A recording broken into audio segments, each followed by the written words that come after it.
뉴스의 시간입니다. 저는 동정민입니다. 헌정사상 처음 있었던 대통령 권한대행 탄핵 심판 결론은 기각이었습니다. 한덕수 국무총리가 87일 만에 대통령 권한대행 직무에 복귀했습니다. 헌법재판소는 한 총리 탄핵안에 대해 기각 5명, 각하 2명, 인용 1명으로 기각 결정 내렸습니다.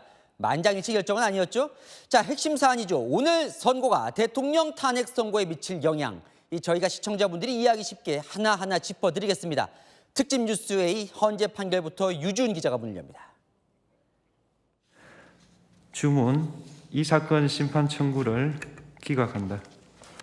헌법재판소가 한덕수 국무총리에 대한 탄핵 심판 청구를 기각했습니다. 직무 복귀 결정을 내린 겁니다. 8인의 재판관 의견은 기각 5명, 각하 2명, 인용 1명으로 갈렸는데 인용 의견이 6명에 못 미쳐 기각으로 결론 났습니다.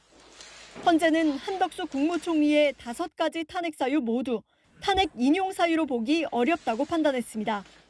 또 국무총리가 대통령 권한을 대행하는 상황에서 파면 결정은 국가적 손실을 초래할 가능성이 매우 크다고 밝혔습니다. 대통령 권한 대행을 파면할지는 일반 국무위원보다 더 신중하게 고려해야 한다고 본 겁니다. 헌재가 대통령 권한 대행 탄핵 여부를 판단한 건 헌정사상 처음 있는 일입니다. 윤석열 정부 초대 국무총리인 한덕수 총리는 지난해 12월 14일 윤 대통령 탄핵안이 국회에서 통과되면서 대통령 권한 대행이 됐습니다.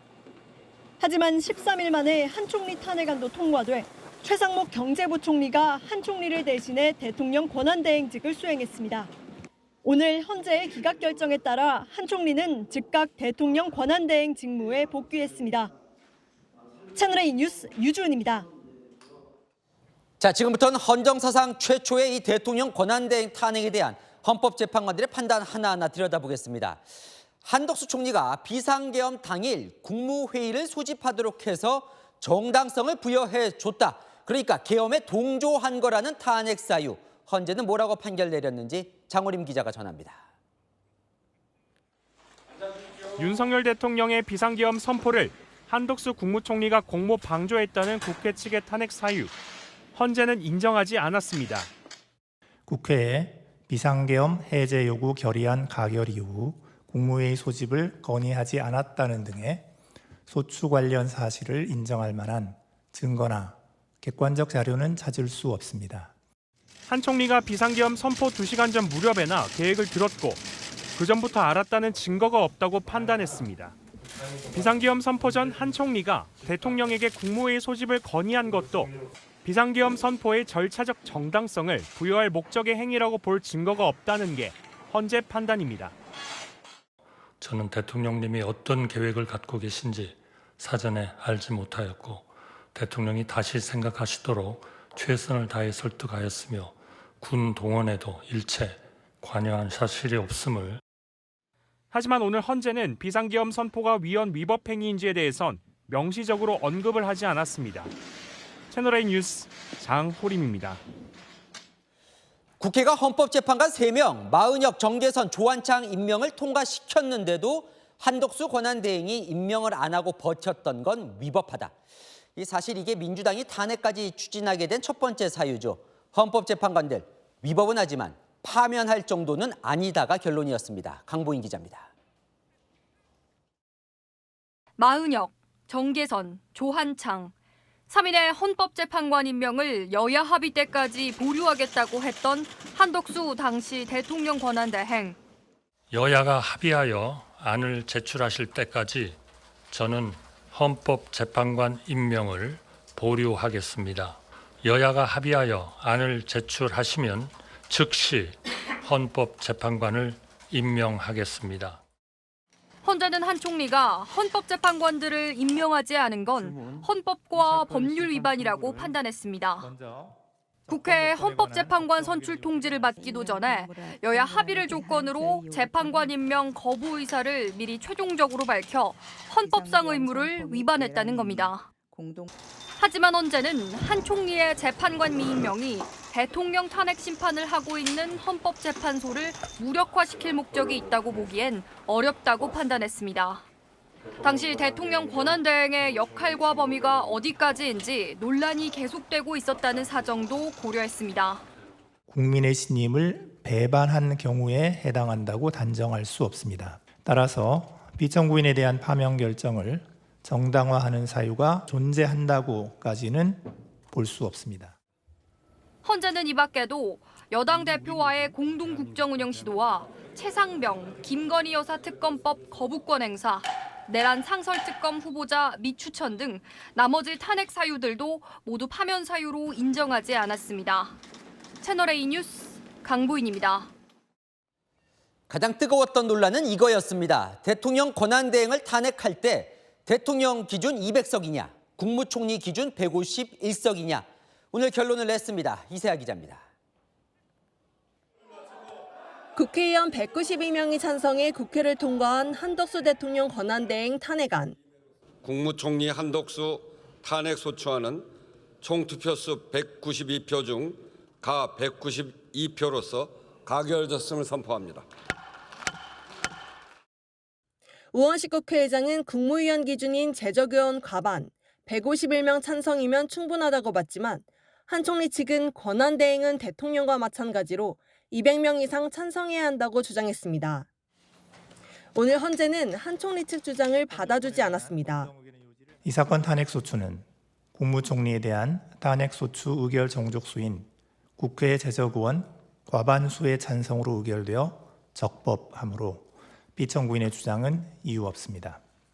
국민이 직접 뽑은 대통령과 대통령 권한대행자인 국무총리 지위는 확연히 구분된다고 헌재는 판단했습니다. 또 권한대행이라는 공직이나 지위가 새로 만들어진 걸로 볼 수 없다며 원래 신분인 국무총리 의결 정족수를 적용하는 것이 타당하다고 결론 내렸습니다. 채널A 뉴스 이세아입니다. 결과적으로 야당이 추진한 윤석열 정부 탄핵안 성적표 9건 모두 기각이 된 겁니다.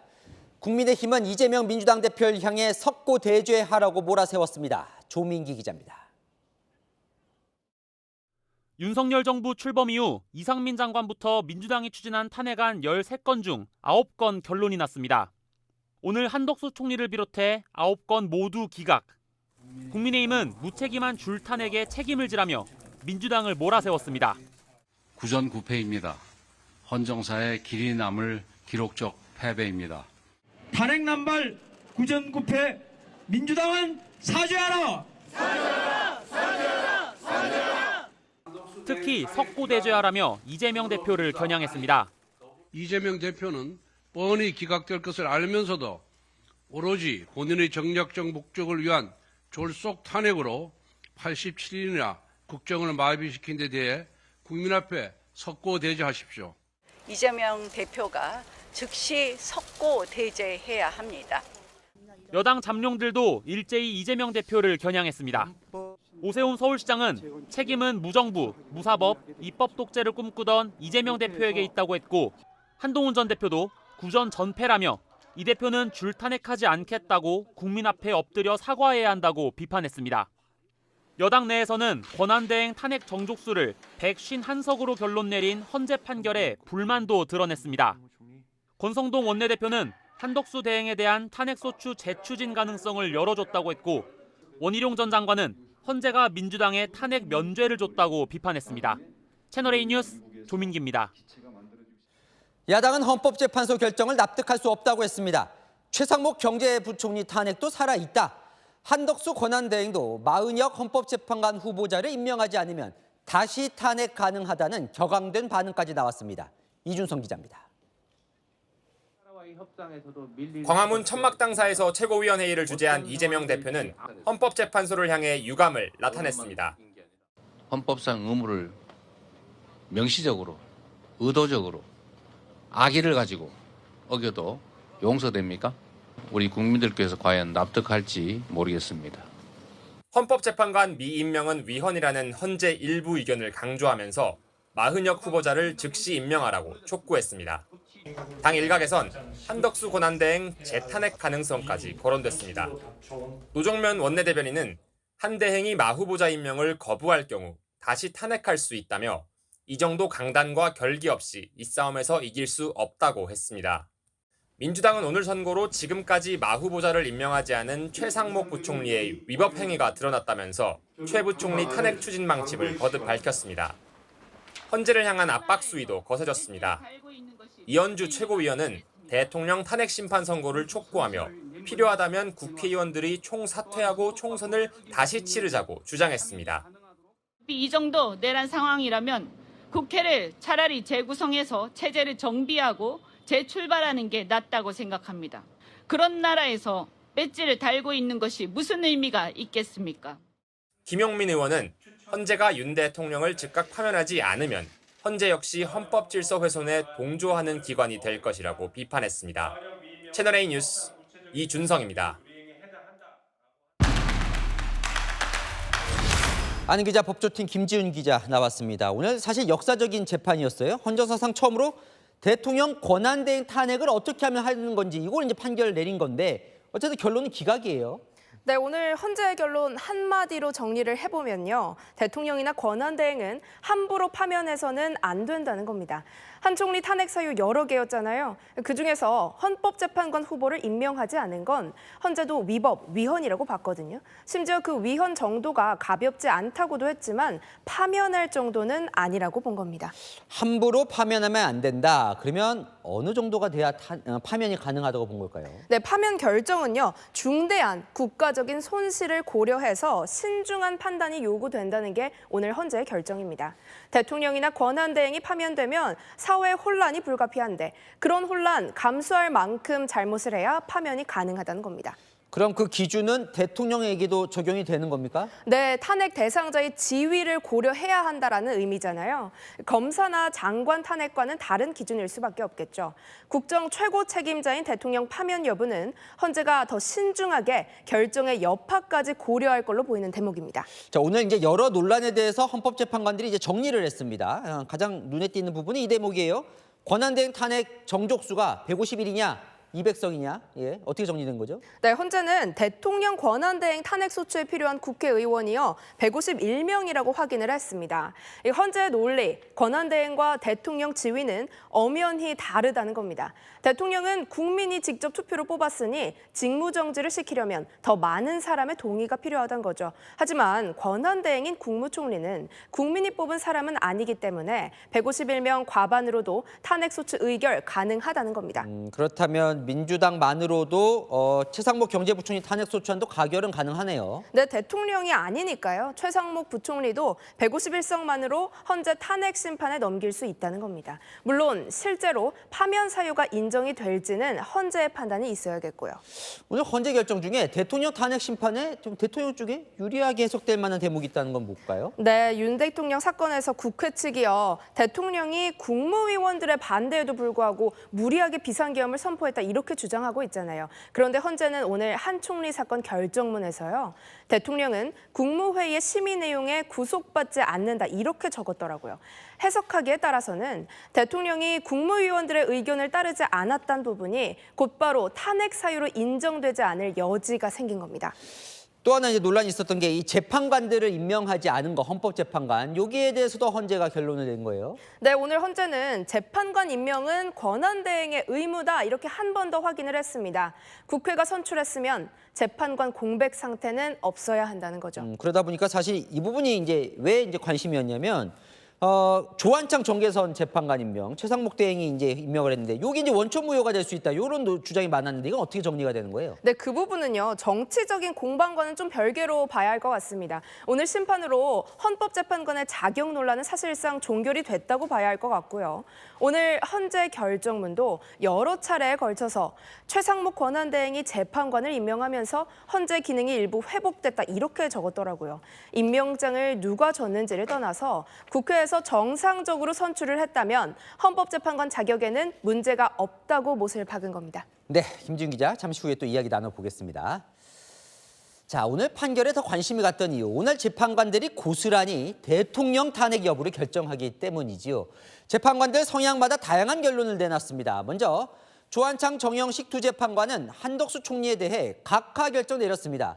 내용까지 살펴보기도 전에 한 총리에 대한 국회 탄핵 절차가 잘못됐다는 겁니다. 김세인 기자입니다. 정영식 조한창 재판관은 한덕수 국무총리 탄핵 심판 결론으로 각하 의견을 내놨습니다. 한 총리 탄핵 사유를 따질 만한 자격을 갖추지 못했다는 뜻입니다.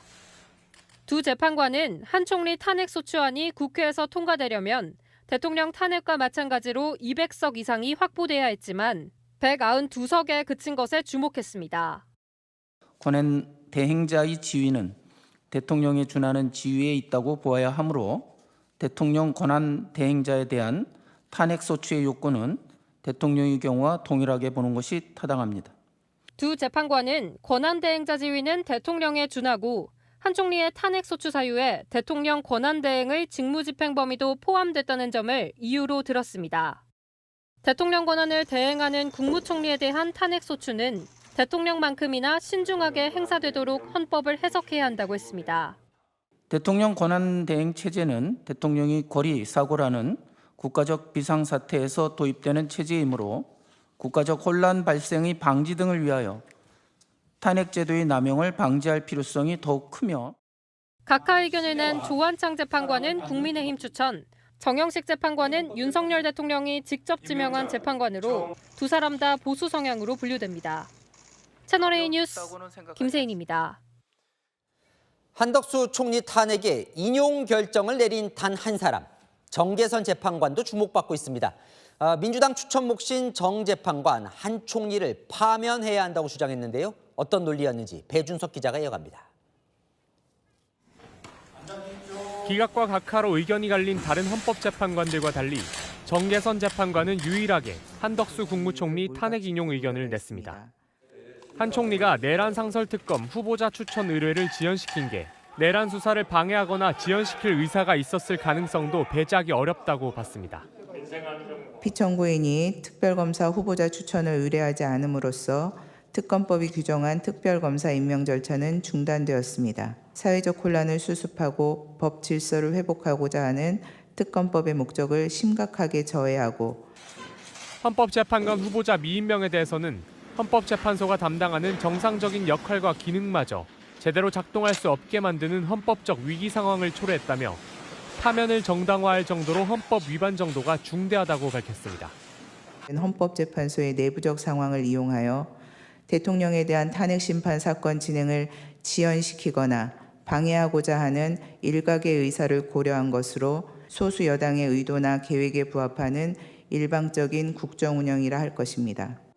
더불어민주당 추천 몫으로 헌법재판관이 된 정 재판관은 법원 내에서도 진보적 성향을 가진 우리법 연구회 출신으로 윤석열 대통령 측이 탄핵 심판을 앞두고 기피 신청을 내기도 했습니다. 채널A 뉴스 배준석입니다. 기각 결정을 내린 재판관은 5명인데요. 그중 김복형 재판관이 주목받고 있습니다. 다른 4명보다 한 발 더 나가서 한덕수 총리가 헌법재판관들을 임명하지 않은 건 파면 정도 여부를 떠나 위헌 위법 그 자체도 아니다. 결과적으로 한 총리 편에 섰습니다. 최다음 기자입니다. 김복형 헌법재판관은 한덕수 총리의 헌법재판관 후보자 미임명에 문제가 없다는 의견을 냈습니다. 비청구인의 헌법재판관 임명 부작위와 관련하여서도 비청구인의 헌법 또는 법률 위반을 인정할 수 없다고 생각합니다. 헌법재판관 임명은 의무지만 즉시 임명할 의무가 있다고 보기는 어렵다는 겁니다. 재판관의 자격 요건이나 하자 여부를 확인 검토할 시간이 국회의 재판관 선출 통지 다음 날 바로 탄핵안이 통과된 한덕수 총리에겐 충분치 않았다고 봤습니다. 헌법재판관 선출을 통지한 다음 날인 2024년 12월 27일 16시 37분경 비청구인에 대한 탄핵 소추안이 가결된 경위 등에 비추어 지난달 헌재가 최상목 권한대행의 마은혁 헌법재판관 미임명을 위헌 위법으로 판단한 것과는 배치되는 의견입니다. 임명하지 아니한 부작위는 헌법에 의하여 부여된 청구인의 헌법재판소 재판관 선출을 통한 헌법재판소 구성권을 침해한 것이다. 김복형 헌법재판관은 조희대 현 대법원장이 지명한 재판관으로 중도 보수 성향으로 평가받아왔습니다. 채널A 뉴스 최다함입니다. 정치권은 한 총리 선고 분석에 여념이 없습니다. 대통령 탄핵에 미칠 영향 살피느라요. 먼저 대통령실은 환영 입장을 냈습니다. 내부적으로는 대통령 탄핵 심판에도 긍정적 신호가 될 거라고 기대하는 눈치입니다. 홍지은 기자입니다. 대통령실은 한덕수 총리의 직무 복귀를 결정한 헌법재판소 판단을 환영한다고 밝혔습니다. 국회 탄핵 남발이 무분별하고 악의적인 정치 공세였음이 다시 입증됐다며 국정 정상화의 출발점이 되길 기대한다라는 말도 덧붙였습니다. 탄핵 남발을 강조하며 대통령 계엄의 정당성에 힘을 실었다는 분석입니다. 대통령 측은 직접적인 언급은 자제했습니다. 한덕수 총리 헌재 탄핵 기각이라고 해야 되나? 네, 그렇게 됐는데 그 결정에 대해서 당연한 결과라고 생각을 하고 있습니다. 네. 수고하셨습니다. 내부적으로는 재판관들 사이에 여러 의견이 나온 부분에 주목하는 분위기입니다. 한 여권 관계자는 박근혜 탄핵처럼 8대0 만장일치로 몰아가는 상황은 깨졌다는 데 의미가 있어 보인다고 말했습니다. 또 다른 여권 관계자는 대통령실 입장에서는 최소한 피하 식별이 명확히 된 의미가 있어 보인다며 보수 성향 재판관들이 목소리를 낸 것 같다고 말했습니다. 한 총리 기각 각하 의견을 낸 정영식, 조한창, 김복형 재판관 등에 주목했습니다. 대통령실 핵심 관계자는 사견임을 전제로 한다며 각하라는 큰 보자기에 인용과 기각 결정을 모두 담을 수 있지 않을까라며 각하의 기대감을 내비쳤습니다. 채널A 뉴스 홍지은입니다. 한 총리 판결 이후 여야는 서로 희망 회로를 돌리고 있습니다. 여당은 대통령 복귀 가능성이 높아졌다고 했지만 야당은 윤 대통령 파면을 뜻한다고 했습니다. 각각 그렇게 보는 이유들이 뭘까요? 박자은 기자입니다. 헌법과 법률에 따라서 판단한다면 우리 대통령의 직무 복귀도 조심스럽게 지켜본다 말씀드리겠습니다. 국민의힘은 한덕수 국무총리 탄핵 소추가 기각되자 윤석열 대통령 직무 복귀에 기대감을 내비쳤습니다. 재판관 8명 중 3명 이상이 기각이나 각하 의견을 내면 대통령이 복귀하는데 오늘 한 총리 심판에서 가능성을 읽었다는 겁니다. 오늘의 탄핵 심판 선고로 윤석열 대통령의 직무 복귀 가능성 더 커졌습니다. 기각 사유, 각하 사유 차고도 넘칩니다. 국민의힘 한 관계자는 이진숙 방통위원장 선고 때와 합쳐서 생각해보면 인용 쪽 재판관들이 6명 표를 모으지 못한 것이라고 주장했습니다. 민주당은 반대로 해석했습니다. 한 총리 기각 결정은 윤 대통령 파면 결정 시그널이라고 해석했습니다. 박홍근 의원은 증인과 증거가 산더미라며 한덕수 결정문을 윤석열 파면으로 읽는다고 했고 박범계 의원은 마은혁 재판관 변수에 의존하지 않고 8인만으로 윤석열 선고로 가닥을 잡는다면 파면이라고 점쳤습니다. 이제 내란 속에 윤석열만 남았습니다. 내일 당장 선고를 내려 주십시오. 다른 관계자도 여권이 확신하는 재판관 3명이 변수라면서도 여전히 8대0 인용을 확신한다고 했습니다. 또 다른 관계자는 결국 재판관들 의견이 합치될 것이라고 전망했습니다. 채널A 뉴스 박자은입니다. 오늘 오전엔 한덕수 총리 탄핵 심판 선고를 마친 헌법재판관 8명, 오후 들어선 대통령 탄핵 사건 논의했습니다. 선고일자를 지정했다는 이야기는 아직 들리지 않고 있는데 뭘 논의했는지 헌법재판소 연결해 보겠습니다. 자, 이기상 기자, 오늘도 대통령 탄핵 심판 선고일은 정해지지 않은 거죠? 네, 8인의 헌법재판관들은 1시간 전쯤부터 퇴근을 했는데요. 대통령 탄핵 심판은 선고일 최소 이틀 전 오후 5시, 6시쯤 통지한 전례를 감안하면 오늘도 윤 대통령 선고일을 정하지 못한 걸로 보입니다.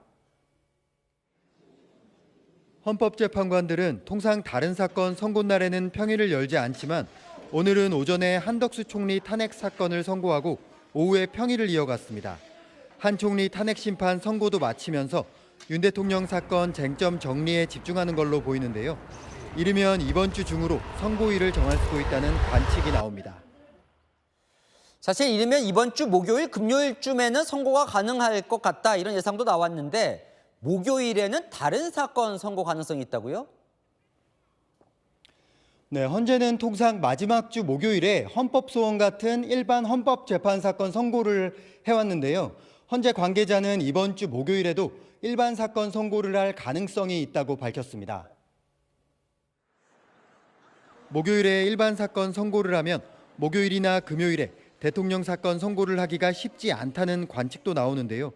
헌재 측은 다른 일반 사건 선고는 결정문이 사전에 준비돼 있기 때문에 재판관들이 결심만 하면 일반 사건 선고 일정과 상관없이 대통령 탄핵 심판 사건 선고가 가능하다는 입장입니다. 하지만 헌재가 내일이나 모레까지도 선고일을 정하지 않으면 윤 대통령 선고는 4월로 늦춰질 수도 있습니다. 지금까지 헌법재판소에서 전해드렸습니다. 윤석열 대통령 내란 혐의 형사 재판도 다음 달 14일부터 본격 시작합니다. 재판부는 2주마다 3번씩 속도를 내서 9월 정도엔 어느 정도 마치고 싶다는 의지를 내비쳤습니다. 김호영 기자입니다. 내란 우두머리 혐의를 받는 윤석열 대통령에 대한 형사재판이 다음 달 14일부터 시작됩니다. 서울중앙지방법원이 오늘 공판 준비기일을 종결하며 재판 일정을 확정한 겁니다. 첫 공판기일에 최상목 부총리와 조태열 외교부 장관에 대한 증인신문도 확정했습니다. 재판부는 2주에 3번씩 재판을 열겠다며 집중심리 속도전을 예고했습니다.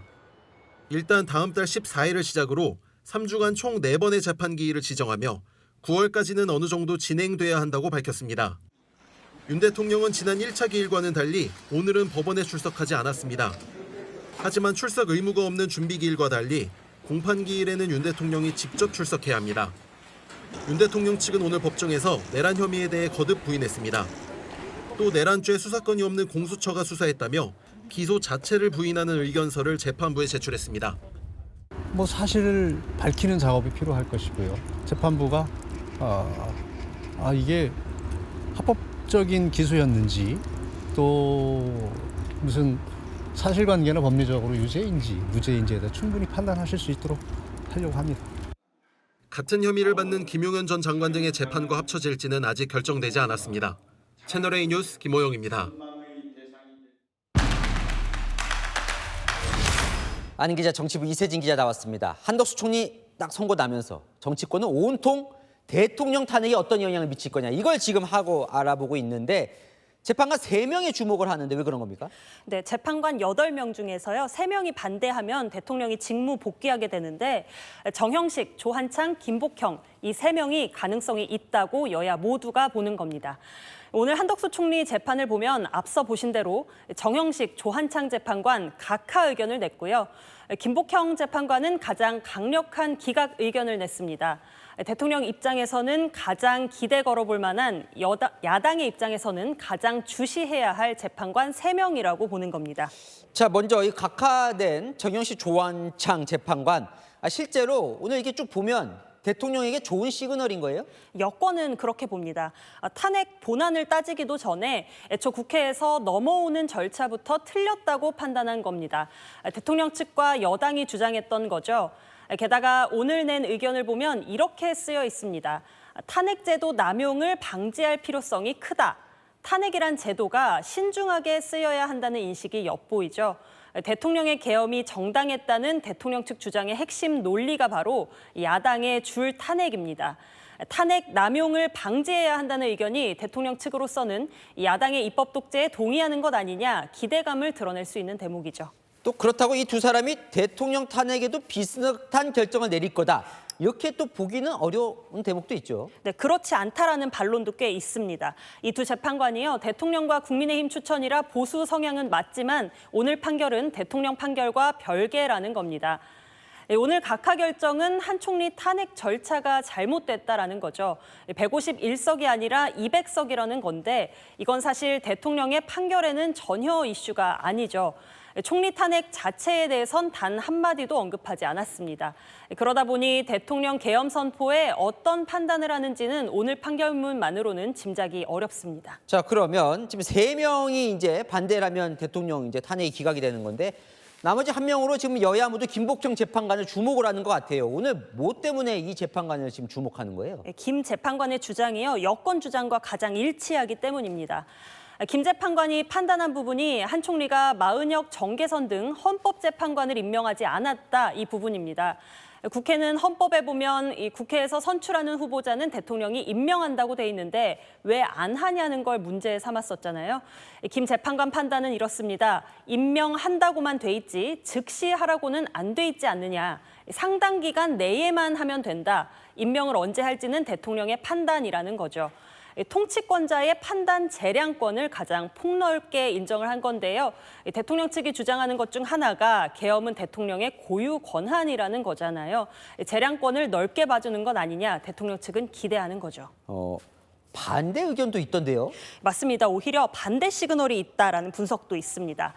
김 재판관이 비상계엄 상황에서 한 총리가 탄핵할 만한 사유가 있는지에 대해서 다른 재판관들과 함께 판단하는 부분을 보면요. 비상계엄 선포의 절차적 정당성을 만들기 위해 한 적극적인 행위를 찾을 수 없다라고 되어 있습니다. 절차적 정당성이란 표현 자체가 비상계엄 선포 자체를 부정적으로 보고 있다는 인식을 내비친 것 아니냐. 결국 대통령의 비상계엄을 보는 시각 아니냐 이렇게 판단하는 기류도 있는 것이죠. 자, 사실 정치권에선 대통령 탄핵 관련해서 기각 인용 말고 각하될 거다. 주로 여권에서 그런 의견 많이 했었는데 오늘 재판 보면 좀 어떻게 짐작이 됩니까? 오늘 선고로요. 여야 모두 각하 가능성은 줄었다고 보는 것 같습니다. 오늘 결론만 봐도요. 헌재가 인용이든 기각이든 판단을 명확히 하겠다는 뜻을 내비친 것 아니냐라는 건데요. 절차를 문제 삼는 각하로는 혼란이 안 끝난다라는 겁니다. 한 여권 관계자 절차적 판단만으론 혼란이 안 끝난다. 기각 아니면 인용으로 결론 낼 것 같다라고 하더라고요. 대통령 선고 일자에 대해서는 어떻게 좀 영향을 미친다고 봐요? 여당이든 야당이든 이번 주는 넘길 것 같다, 4월은 돼야 할 것 같다라는 목소리가 나옵니다. 오늘 대통령 탄핵 심판에 대해 힌트가 될 만한 판단이 전혀 없었다는 점, 헌재가 아직 의견 정리가 안 된 것 아니냐고 보는 시각도 있더라고요. 다만 헌재 내부 사정이 극비이니 그저 전망이고 해석입니다. 헌재가 내일이라도 기일을 잡으면 이번 주에도 선고 가능한 상황이긴 합니다. 네, 잘 들었습니다. 아는 기자 이세진 기자였습니다. 대통령 권한대행으로 복귀한 한덕수 총리는 좌우는 없다며 자신을 탄핵소추한 야당을 비판하기보단 통합 의지를 드러냈습니다.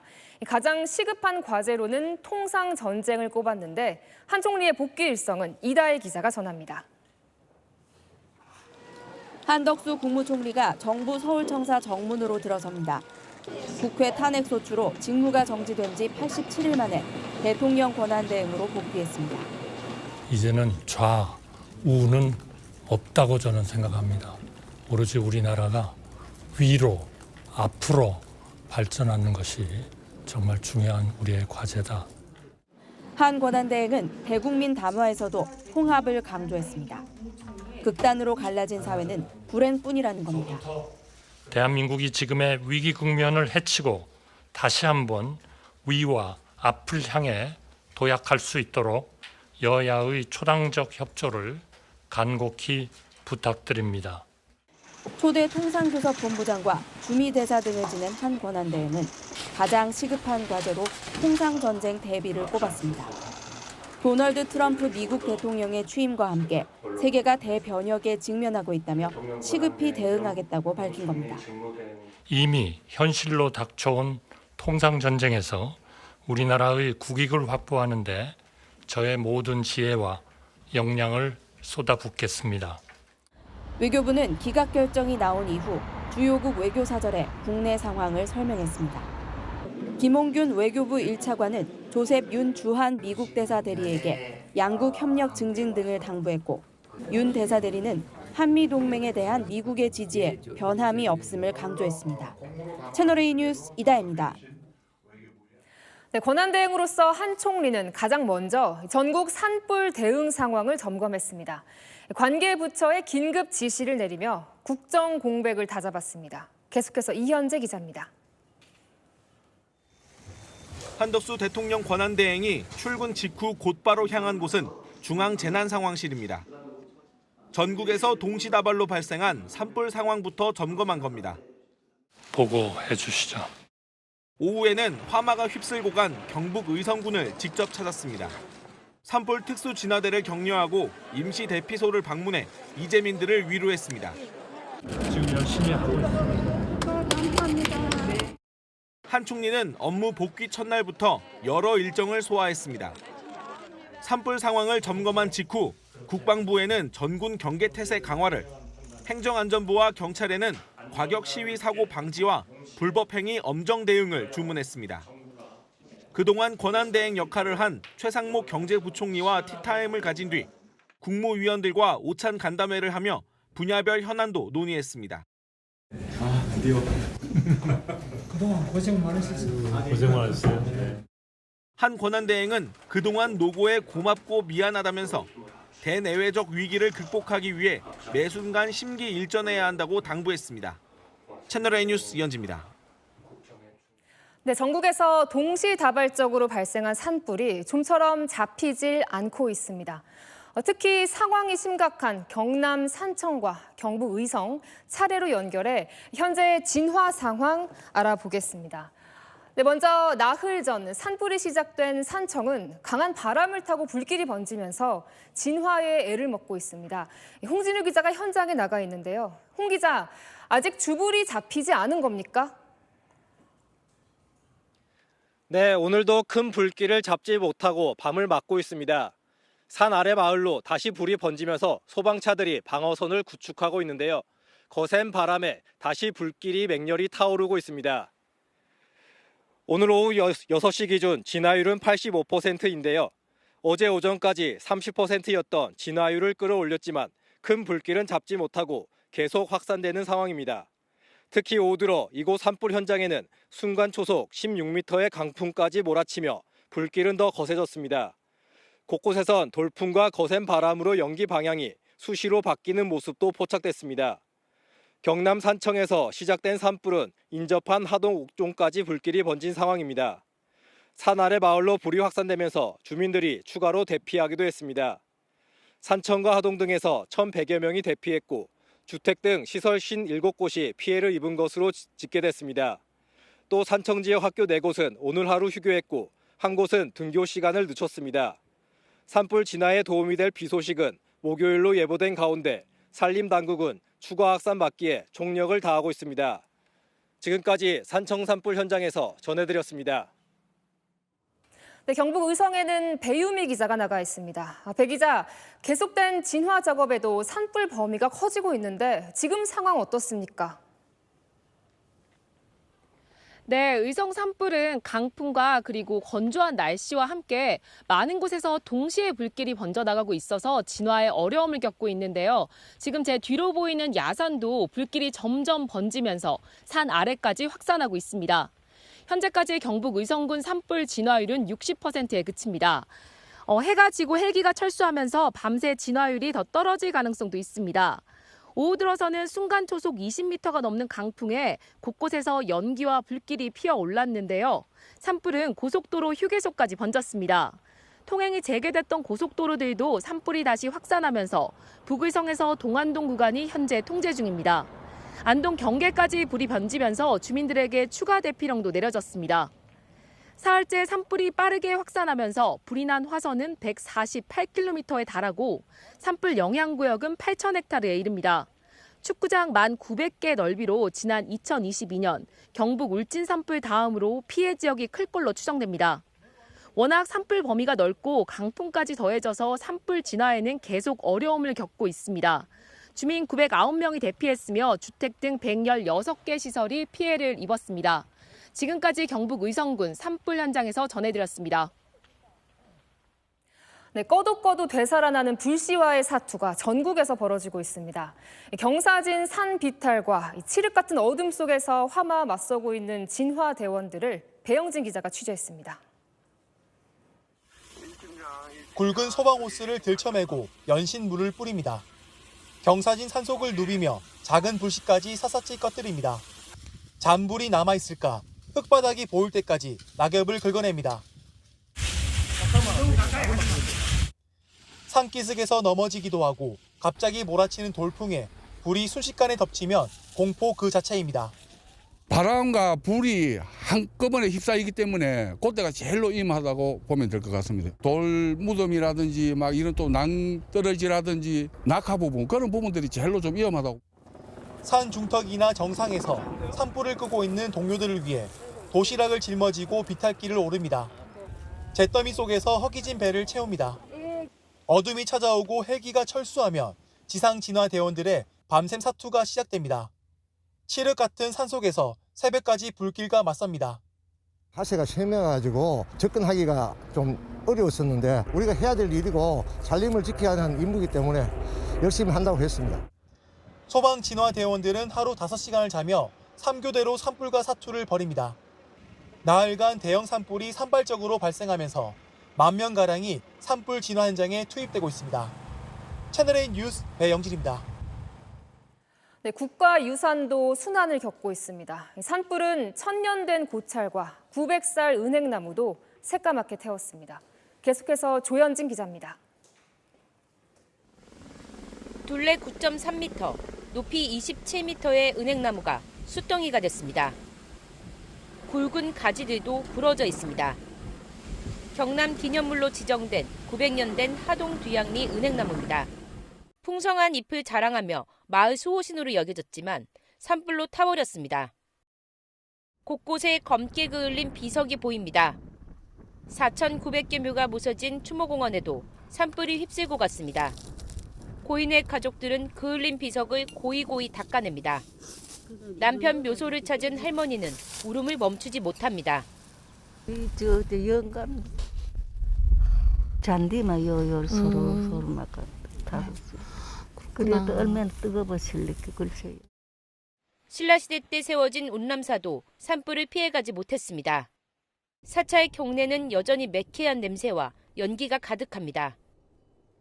화마가 덮치면서 검게 타버린 기왓장과 벽돌 등 잔해만 남았는데요. 천년고찰은 순식간에 잿더미가 됐습니다.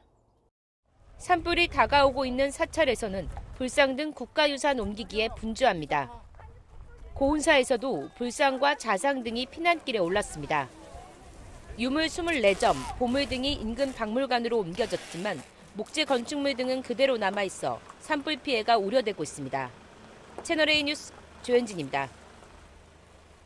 네, 다음 소식입니다. 풀었던 토지거래 허가제가 다시 묶인 오늘 서울 강남과 용산의 부동산 시장 분위기가 완전히 달라졌습니다. 실거주가 필수가 되고 갭 투자도 막히면서 매매 문의도 거래도 뚝 끊겼습니다. 김태우 기자가 취재했습니다. 서울 송파구의 공인중개업소들입니다. 영업 중이지만 손님들은 찾아볼 수 없고 통화 소리도 들려오지 않습니다. 주말 동안 급하게 집을 팔려던 집주인들은 하루 사이에 매물을 다시 거둬들였습니다. 오늘 조용하잖아요 지금. 가격 좀 깎아서 팔려고 했었는데 그래도 안 팔렸으니까 이제 고려하는 거지. 사시는 사람들은 좀 있어요? 지금은 없어요. 다들 불안한 상황이니까. 토허제 지정구역에서는 아파트를 거래하려면 구청장 허가가 필요하고 2년 이상 실거주해야 합니다. 전세를 끼고 집을 사두는 갭 투자가 불가능하다 보니 문의도 매물도 줄어든 겁니다. 이곳 송파구 아파트 단지들에서는 주말만 해도 84제곱미터짜리 매물을 쉽게 찾아볼 수 있었는데요. 토허제 시행 첫날 인근 부동산 중개업소들을 돌아다녀 보니 지금은 단지당 매물이 많아야 2개 정도에 불과합니다. 또 다른 토허제 구역인 서울 용산구도 사정은 마찬가지입니다. 많이 걷어들이네. 토지가 되니까 당분간 보러 하렵니다. 그래 버리네 바로. 사는 사람도 쭈삣쭈삣하고. 전문가들은 갭 투자 수요가 다른 시장으로 옮겨갈 수 있다고 말합니다. 허가를 받지 않아도 되는 신규 분양이나 경공매 시장으로 자금이 몰릴 가능성이 있고요. 특히 경매 시장은 실수요에서 투자자 중심으로 재편될 것으로 예상이 됩니다. 정부와 서울시는 필요하다면 9월까지로 예정된 토허제 기간 연장을 검토합니다. 주변 집값 상황에 따라 규제 지역을 추가 지정할 계획입니다. 채널A 뉴스 김태우입니다. 의대생들의 복귀 움직임이 조금씩 포착되고 있습니다. 복학 신청을 마감한 연세대는 돌아오지 않은 의대생들에게 재적 예정 통지를 할 방침인데요. 교육부도 더 이상 구제책은 없다고 강조했습니다. 김승희 기자입니다. 연세대 의대가 1학기 등록을 하지 않은 의대생들에게 재적 예정 통지서를 발송한다고 밝혔습니다. 지난주 등록 마감 이후 복귀 인원은 정원 880여 명 중 절반을 넘어선 것으로 집계됐습니다. 연세대는 재적 예정 통지를 한 이후 오는 28일엔 재적할 예정이라고 밝혔습니다. 같은 날 등록을 마감한 고려대와 경북대도 추가 등록 기간을 두지 않고 학칙에 따라 처리하겠다는 입장을 전했습니다. 등록 마감이고 연장 여부에 대해서도 논의된 바는 없습니다. 학생대로 처리한다라고. 복귀를 거부하는 학생들은 사실상 재적이 불가능하다고 말합니다. 하지만 교육부는 오늘 정례 브리핑에서 올해는 더 이상 대규모 학사 유연화를 하기 어렵다는 방침을 재차 강조했습니다. 이번 주 전국 40개 의대 중 절반인 20개 의대의 복귀 데드라인이 돌아옵니다. 오늘 건양대와 전남대를 비롯해 오는 27일엔 서울대와 부산대 등이 순차적으로 등록을 마감합니다. 채널A 뉴스 김승입니다. 이재용 삼성전자 회장이 2년 만에 중국을 찾았습니다. 글로벌 CEO들이 총출동한 경제 행사에 참석한 건데 가장 앞줄에서 존재감을 드러냈습니다. 시진핑 주석과의 회동 가능성이 있다는 관측도 나옵니다. 베이징에서 이윤상 특파원입니다. 어제 개막한 중국 국제경제행사 중국발전 고위급 포럼. 참석자들이 기념사진을 찍는데 이재용 삼성전자 회장이 첫 번째 줄 우측 세 번째에 섰습니다. 리창 중국 국무원 총리, 팀쿡 애플 CEO 등과 나란히 맨 앞에 자리한 겁니다. 2년 전 행사에서 미국이 중국에 대한 첨단 반도체 판매를 규제하자 이 회장을 뒷자리에 배치하며 푸대접 논란이 일었던 것과 대조적입니다. 미국과 무역 전쟁을 벌이는 중국이 메모리 반도체를 비축하며 위기를 타개하고 있는 가운데 한중 외교소식통은 중국이 삼성전자와의 유대를 중시 여기며 이 회장을 앞줄에 배치한 것으로 보인다고 평가했습니다. 坚持经济全球化的正确方向，践行真正的多边主义。 오늘까지 이틀간의 행사 일정을 마무리한 이 회장은 현지 고위급 인사들과 접촉하며 중국 내 사업 기반을 다질 것으로 보입니다. 이런 가운데 현지에선 이 회장과 시진핑 중국 국가주석과의 만남 가능성도 제기되고 있습니다. 로이터 통신 등은 시 주석이 내일 개막하는 또 다른 경제 행사인 고아오 포럼이 끝나는 이번 주 금요일 일부 기업인들을 만날 것으로 보인다고 보도했습니다.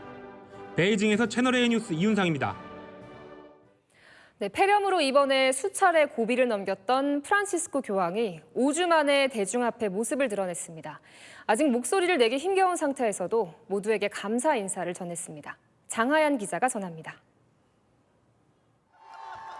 사제복을 입은 프란치스코 교황이 휠체어에 앉은 채 이탈리아 로마 제멜리 병원 10층 발코니에 나타나자 수백 명의 신도들이 환호했습니다.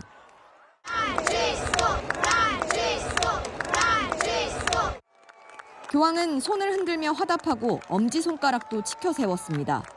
지난달 14일 폐렴으로 입원한 교황이 37일 만인 현지 시각 어제 퇴원을 하며 모습을 드러냈습니다. 오랜 산소치료 후유증으로 목소리가 잘 나오지 않았지만 자신을 보러 온 신도들을 위해 감사 인사를 전했습니다. Sì, a tutti. E vedo questa signora con i fiori gialli. Che brava. 바티칸에서도 수백 명의 신도들이 모여 대형 화면을 통해 교황의 모습을 실시간으로 지켜봤습니다. 올해 88살인 프란치스코 교황은 입원 중 위중한 상태에 놓이며 여러 차례 고비를 맞기도 했습니다. 이 때문에 의료진은 교황이 곧바로 업무에 복귀하는 것보다 최소 2달간 휴식과 재활이 필요하다고 밝혔습니다. 교황청도 교황의 건강 회복 속도에 따라 예정된 일정을 진행할지 여부를 판단하기로 했습니다. 채널A 뉴스 장하얀입니다. 잠시 포성이 멈췄던 중동은 다시 최악으로 치닫고 있습니다. 이스라엘이 가자 지구의 병원을 공습했습니다. 폭격으로 하마스의 지도자가 사망하면서 중동 정세가 다시 흔들리고 있습니다. 김민곤 기자입니다. 캄캄한 밤 5층짜리 건물에서 불길이 거세게 치솟습니다. 소화기를 뿌려봐도 불길은 잡힐 줄 모릅니다. 이스라엘군이 현지 시각 어젯밤 가자지구 남부 최대 규모 병원을 폭격했습니다. 이스라엘군은 팔레스타인 무장단체 하마스의 정치 지도자 이스마일 바룸을 제거하기 위한 것이었다며 정밀 탄약을 사용해 주변 피해를 최대한 줄였다고 밝히기도 했습니다. 이스라엘은 하마스가 휴전에 미온적이라는 이유로 지난 18일부터 공습을 재개했습니다. 어제 오전에도 가자지구 난민 수용 캠프 인근에 폭격을 가해 일대를 쑥대밭으로 만들었습니다. 이스라엘은 하마스 공습과 함께 레바논 남부를 근거지로 한 친이란 세력 헤즈볼라에 대한 폭격도 재개했습니다. 현지 시각 그제 헤즈볼라 지휘본부와 수십 대의 로켓 발사대 등을 파괴하며 넉 달 만에 최대 공습에 나선 겁니다. 레바논 보건부는 이번 공습으로 최소 7명이 사망하고 40명이 다쳤다고 밝혔습니다. 채널A 뉴스 김민곤입니다. 네, 이재명 민주당 대표가 대장동 개발 의혹 재판의 주요 증인으로 채택됐지만 2차례 연속 불출석했습니다. 법원은 과태료 300만 원을 부과했습니다. 과태료를 부과한 뒤에도 정당한 사유 없이 법정에 나오지 않으면 강제 구인이 가능한데요. 이 소식은 여인선 기자가 보도합니다. 이재명 더불어민주당 대표가 지난 21일에 이어 오늘도 대장동 민간업자 재판에 불출석했습니다. 유동규 전 성남도시개발공사 본부장과 김만배 화천대유 대주주 등의 배임 혐의에 대한 재판입니다. 이 대표는 이와 관련해 정진상 전 당대표실 정무조정실장과 함께 별도의 재판도 받고 있습니다. 21일 예정된 대장동 민간업자 재판에 증인 출석하시나요? 민주당은 이 대표는 지난 14일에 불출석 사유서를 법원에 제출했다며 엄중한 시국에 따른 천막당사 운영, 국회 일정 등으로 불참했다고 설명했습니다. 하지만 이번 재판에는 별도의 불출석 사유서도 내지 않았습니다. 주요 증인인 이 대표가 불출석하면서 오늘 재판은 6분 만에 끝났습니다. 법원은 통상 절차에 따르겠다며 이 대표에게 과태료 300만 원을 부과했습니다. 과태료를 부과한 뒤에도 정당한 사유 없이 출석하지 않으면 7일 이내 감치에 처할 수 있고 강제 구인도 가능합니다. 현재 이 대표는 오는 28일, 다음 달 7일과 14일에도 증인으로 소환된 상태입니다. 채널A 뉴스 여인선입니다. 네, 비상계엄 사태 이후 도심 곳곳에선 석 달째 집회가 이어지고 있습니다. 열차가 지나갈 때와 비슷한 100데시벨 수준의 소음이 계속되는 건데요. 주변 시민들은 소음에 시달리고 있는데도 경찰은 쉽사리 강제 조치에 나서지 못하고 있습니다. 왜 그런 건지 현장 카메라 광민경 기자가 취재했습니다. 윤석열 대통령의 탄핵 선고를 앞두고 도심 곳곳에서 집회 분위기가 과열되고 있습니다. 그만큼 소음도 크게 늘었는데 제재하기는 쉽지 않습니다. 현장으로 가보겠습니다. 주말 집회 현장, 확성기를 든 사람들을 쉽게 볼 수 있습니다.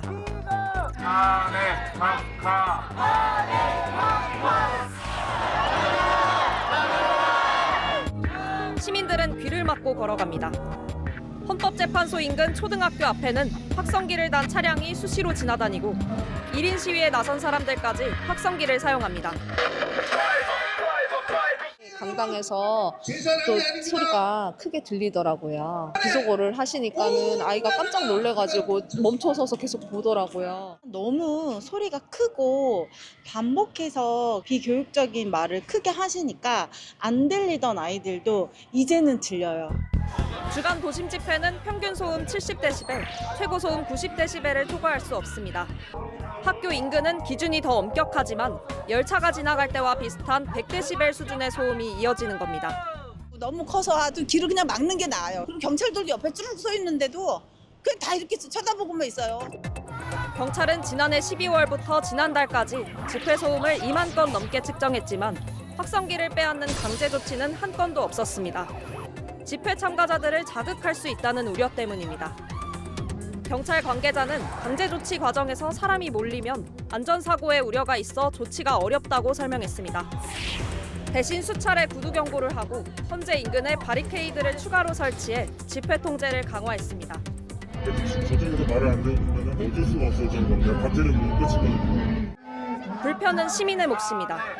소음이 심해서 PTSD 오는 것처럼 느껴지더라고요. 듣기 싫은 찢어지는 소리가 너무 싫더라고요. 늘어나는 집회 소음에 대한 적극적인 대응도 필요해 보입니다. 현장 카메라 광민경입니다. 성혜란 기자와 열랑야랑 시작합니다. 첫 번째 주제 보겠습니다. 여야 의원들 헌법재판소 앞에서 1인 시위한다던데 혼자 시위하는데 영역 다툼은 뭐예요? 네, 지난주 금요일에도 비슷한 소식 전해드렸는데 이 헌법재판소 앞에서 이 자리 경쟁 더 치열해졌습니다. 아침 일찍부터 릴레이 1인 시위를 시작한 국민의힘 자리 사수에 성공했을까요?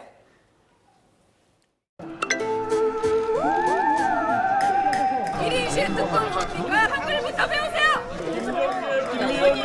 강경 그만두세요.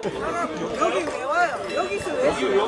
이게 어떻게 이런 시위예요? 국민의힘 당협위원장 모의, 국민의힘 의원님, 국민의힘 의원. 아이고 민주당 수준이나 돌아보세요. 그러니까요. 여러 명이 같이 시위하면 안 되는 거 아닙니까? 1인 시위인데. 네, 맞습니다. 이 헌재 반경 100m 이내까지는 1인 시위와 기자회견만 허용되는데요. 국민의힘이 3명씩 줄지어 서서 하자 민주당이 꼼수 시위를 하고 있다고 비판하는 거죠. 자, 그럼 민주당은 1인 시위를 잘 지키고 있는 거예요? 아까 제가 기자회견은 허용된다고 말씀드렸죠. 이 민주당 의원들 아침부터 기자회견 열었는데요. 여당은 기자회견을 가장한 집회 아니냐고 지적했습니다. 회견을 빙자라니 이 사람아 집단으로 구호를 외치는 행위는 위반되는 겁니다.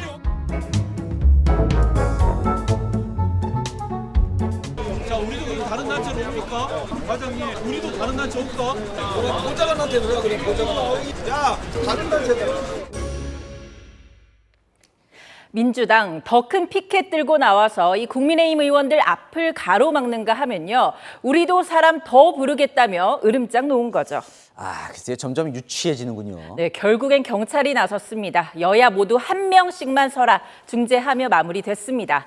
또 오늘부터 민주당 12년 만에 광화문 천막당사도 설치했는데요. 그러자 오세훈 서울시장이 공용장소를 불법 점유했다며 강제 철거를 검토하겠다고 나섰습니다. 민주당은 극우 지지층 눈도장 찍기냐, 이 짓밟으려면 짓밟아보라며 강하게 반발했습니다.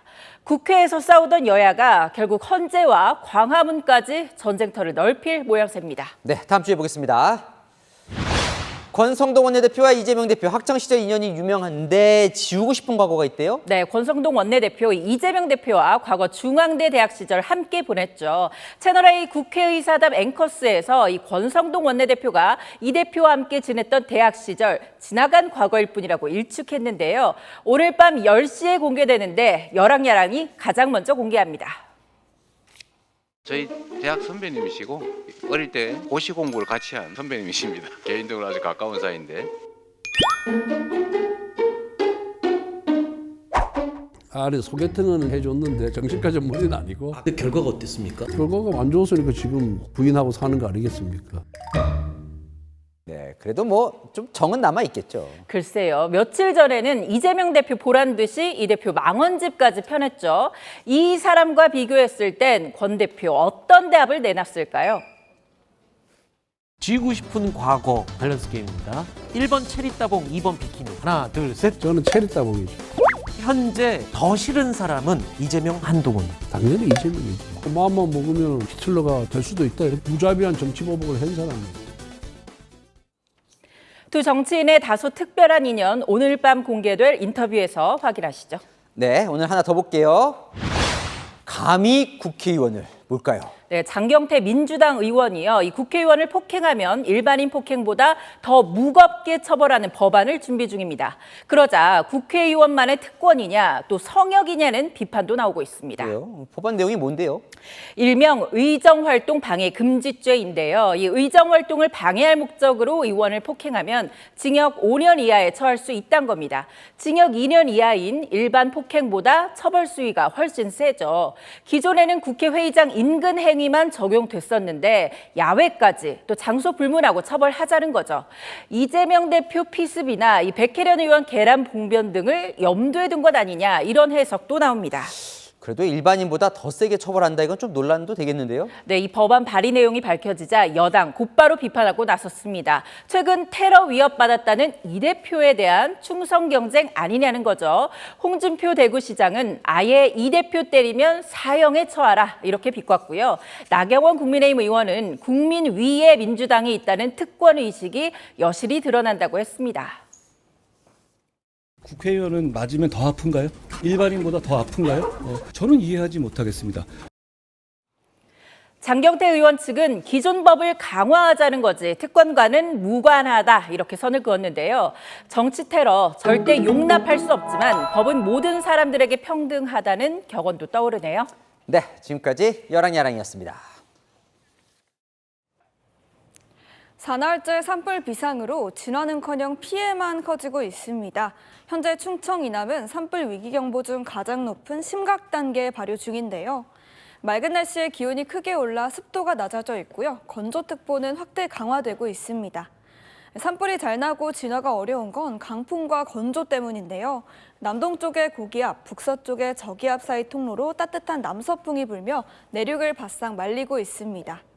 내일은 미세먼지의 황사까지 더해지며 낮 동안 일부 지역은 매우 나쁨까지 오릅니다.